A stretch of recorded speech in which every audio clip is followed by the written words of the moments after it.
కానీ ఈ లోకంలో ఆ క్లారిటీ ఉండదు. ఇది వద్దు అంటారు కానీ ఏం చేయాలో చెప్పరు. కానీ దేవుని విషయానికి వచ్చేసరికి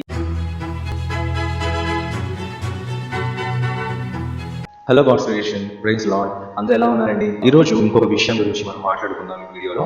చూడండి, ఈ లోకంలో మాక్సిమం చాలా విషయాలలో క్లారిటీ మెయింటైన్ చేయరు. అర్థమవుతుందా? క్లారిటీ మెయింటైన్ చేయరు. కానీ దేవుని పరిశుద్ధ గ్రంథము ప్రతి విషయంలో క్లారిటీని ఇస్తుందండి. మనం చాలా జాగ్రత్తగా దాన్ని పరిశీలన చేస్తే ప్రతి విషయంలో కూడా దేవుడు ఆ లేఖనాల ద్వారా మనుషులతో చాలా క్లారిటీగా మాట్లాడుతూ ఉంటారు. కానీ మనమే టైం సరిపోలేదనో ఇంకోటను బైబిల్ చదవం. సమయాన్ని చూసుకొని మనం కనుక బైబిల్ చదివేవాడిగా ఉంటే మన లైఫ్ యొక్క పర్పస్ మనం అర్థం చేసుకోగలుగుతాం. సరే, ఈ వీడియోలో మనం ముఖ్యంగా మాట్లాడుకునే ఒకటే విషయం ఏంటి అంటే క్లారిటీ.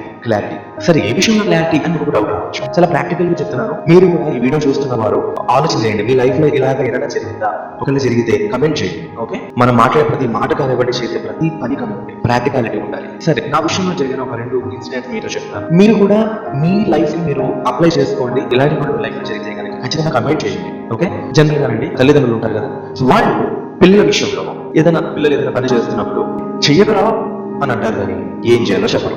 ఏదైనా అంటే రీజన్ తోనే వద్దంటారు. ఏదో రీజన్ ఉంటుంది. అది వాడికి నష్టాన్ని కలుగజేసే విధంగా ఉంటుందనో, లేకపోతే అది వాడికి ఇబ్బంది కలుగజేస్తుందనో మొత్తానికి వద్దురా అని చెప్తారు. అయితే మరి ఏం చేయాలి అది చెప్పరు. ఓకేనా? ఎందుకంటే వాళ్ళు కూడా చాలా బిజీ. వాళ్ళు ఉద్యోగాలకు ఇంకోటంటూ వాళ్ళు పిల్లలతో నీట్గా టైం స్పెండ్ చేద్దామని ఉండదు. వాళ్ళు చాలా బిజీగా ఉంటారు. వాడికి ఏం అర్థం కాదు. ఏం చేయాలో తెలియదు, ఏం చేయకూడదో తెలియదు. కాబట్టి వాడు ఏదో చేయాలని ప్రయత్నం చేస్తాడు. ఈ తనలో ఏ చేద్రా అంటారు కానీ ఏం చేయాలో చెప్పరు. అవునా? ఇది నిజమా కాదు? క్లారిటీ ఉండదు. ఓకే, ఇది ఒక ఎగ్జాంపుల్. మనం సరిగ్గా చూస్తూ ఉంటాం కదా. ఇది బేసిక్ గా ఒక ఎగ్జాంపుల్. రెండోది, కొంతకాలం క్రితం నా విషయం జరిగింది. ఏంటి అంటే, మనం ఎక్కడ బయటకు వెళ్తూ ఉంటాం కదా, మన కారు బైక్ తీసుకొని బయటకు వెళ్తూ ఉంటాం. ఏదైనా పని బయటకు వెళ్ళినప్పుడు మరి పార్క్ చేయాలి కదా, పార్కింగ్ చేయాలి కదా. సరే, పార్క్ చేద్దామని అటు దిక్కులు చూస్తాం. అవునా?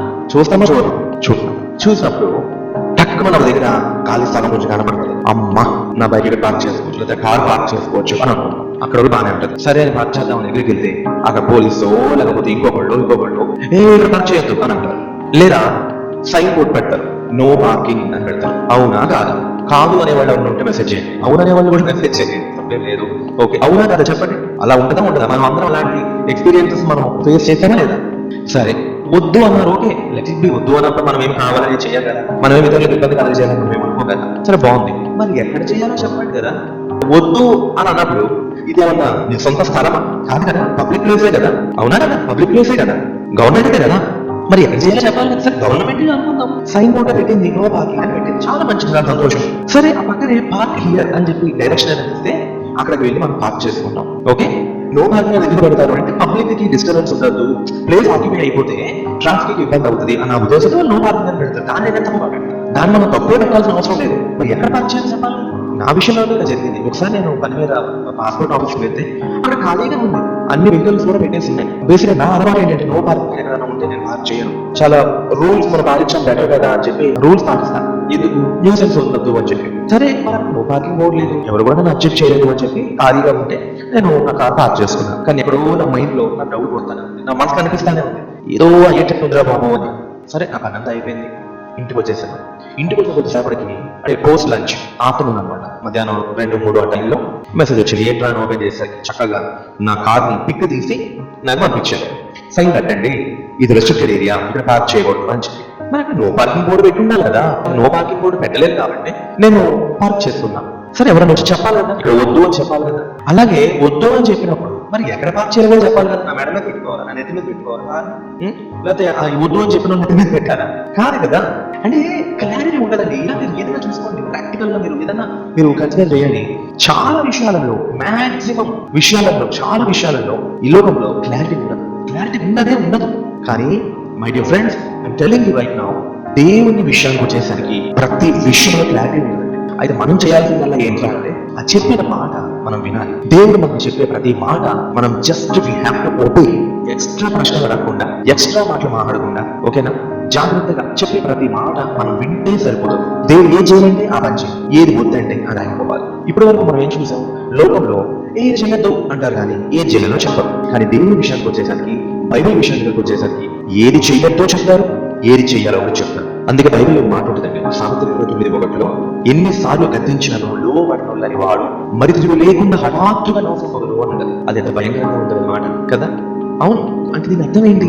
దీని అర్థం ఏంటి? ఎన్నిసార్లు గద్దించిన మాట వినకపోతే అది ఖచ్చితంగా నాశనమే వస్తుంది వాడికి. అది దేవుని వాక్యం చెప్తుంది. ఇదే మనకి ఇంకొక సైడ్ ఆఫ్ కాయిన్ లాగా మనం ఆలోచన చేస్తే ఏమర్థమవుతుంది మనకి అని అంటే, మరి మాట వింటే నాశనం అవ్వడు. అవునా? మాట వినకపోతే నాశనం అవుతాడు అని అన్నప్పుడు మరి మాట వింటే ఏమవుతుంది?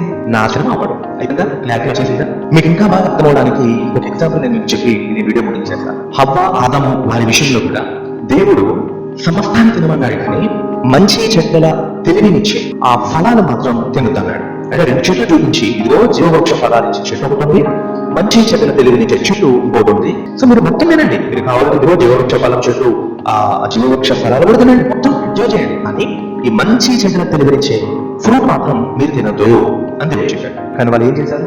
ఇది చేయదన్నారు, అది చేశారు. ఇక్కడ సింపుల్ ఒకటే ఏంటి అని అంటే, వద్దు అన్న పనిని మారివేయాలి, చేయమన్న పనిని చేయాలి. దేవుడు ఏం చెప్పారంటే చాలా క్లియర్ గా ఇది వద్దు, మరి ఏం చేయాలి? అది చేయాలి. ఇది వద్దు అన్న దేవుడే మరి ఏం చేయాలో కూడా చెప్పాడు. కానీ ఈ లోకంలో ఆ క్లారిటీ ఉండదు. ఇది వద్దు అంటారు కానీ ఏం చేయాలో చెప్పరు. అది ఈ లోకంలో ఉంటుంది, అంటే క్లారిటీ ఉండదు. కానీ దేవుడి విషయానికి వచ్చేసరికి ఇందాక సామెతలో చెప్పినట్టు చాలా అర్థవంతంగా, చాలా క్లియర్ గా, చాలా క్లారిటీగా ఉంటుంది దేవుడు మాట. ఇప్పుడు మీరు ఇక్కడ అనుకున్నావు కావచ్చు, ఎవరైనా ఈ పని చేయొద్దు, ఇది వద్దు అన్నప్పుడు ఎందుకు అని అడుగుతాం కదా, అది కామన్ థింగే కదా అనుకుంటారు కావచ్చు. అయితే ఈ విషయాన్ని గురించి ఇంకొక వీడియోలో మనం మాట్లాడుకుందాం. ఇప్పుడు చాలా డ్రాగ్ అయిపోతుంది. మనం మెయిన్ సబ్జెక్ట్ ఈ వీడియోలో ఏంటో అది నేను చెప్పాను, మీకు క్లారిటీ వచ్చింది అని అనుకుంటున్నాను ప్రాక్టికల్ గా. ఓకే, సో ఈ వీడియో ముగించే ముందు నేను ఎప్పుడు చెప్పే మాట చెప్తున్నాను, గుర్తుపెట్టుకోండి, ఈ లోకంలో మనం జీవించే జీవితం కేవలం తాత్కాలికం మాత్రమే. Thanks for being with me. God bless you.